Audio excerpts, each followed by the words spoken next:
Welcome back.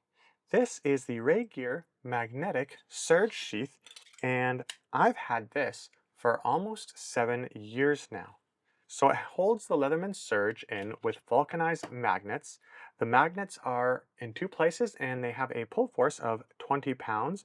It's an open face design, so when it's in the sheath and it's on you, you can literally just pull it away like that. And they're really strong magnets. It's really easy to get on and off when it's on your belt, especially if a strong belt. This is the 2.5-inch belt clip design. And I've never had it fall out once. And I move around quite a lot. On some work days, I get anywhere from 20 to 30,000 steps. So this thing does not fall off. Now, it comes in 3 belt clip variations. It has the 1.5-inch belt clip, the 2.5-inch belt clip, which again is what I have, and a rotating and adjustable clip. And it has 2 bit carrier options. I have the version that has a no bit kit slot, but there's another one that if you have the Leatherman bit clips, you can slide them in the back. The sheath on its own weighs about 110 grams, or about 3.9 ounces. And it's made out of stainless steel, as far as I understand, and banana 4 scale. Please subscribe. They advertise this as a sort of multi-tool on its own. I'm sure you've already noticed these hex cutouts. You'll have 7/16, 3/8, 5/16, and quarter. Then you'll have M8, 6, 5, and 4. Now, I've never used this feature, and I'm going to show you why right now. Here is a little tiny guy here with some bolts, and if we find one that actually ends up working, I believe this is one of them. There you go. So you can see that this is in there, and it does turn bolts, right? So you can sort of use it to turn bolts, but it's very clunky, kind of hurts your hand. And if we have a situation like this, where maybe the bolts are a little harder to get to, and you can see again, I can get that to line up, but there's no way I am turning that whatsoever. So it just has incredibly limited applications. And because when you're doing it, there's like nothing really to grab onto, because it won't work really well if you have your multi-tool in there. You have to take your multi-tool off. There's nothing to really grab onto, so it just kind of feels uncomfortable and clunky. Now, an interesting thing is that they have it bent right here and to the curvature of the knife and everything like that.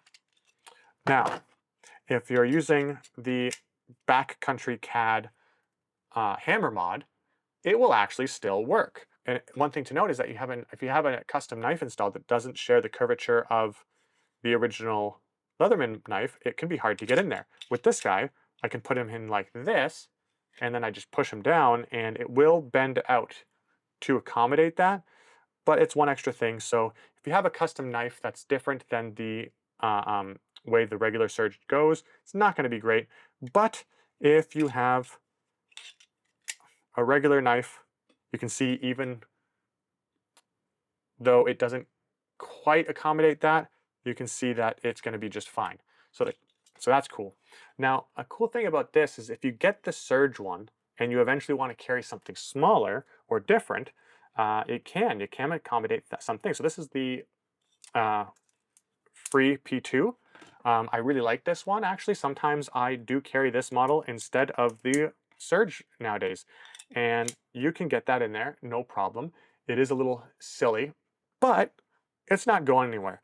And you can jiggle it a little bit like this, but really, and again, I haven't tested this, but I feel like this isn't going to go anywhere. I feel like this would be just as strong.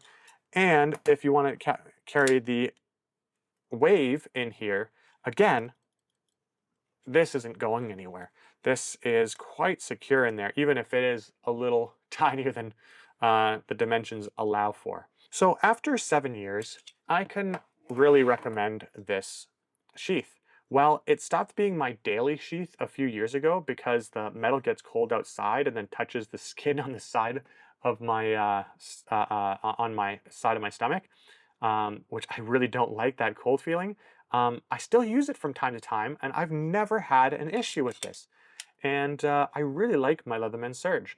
Now, this is my original Leatherman Surge. I've retired it after it came back from Leatherman warranty because I literally have had this thing for like over a decade. So this is the Surge I use now with my custom MagnaCut blade. And if you're interested in this, then you can find that review video here. Thanks for watching.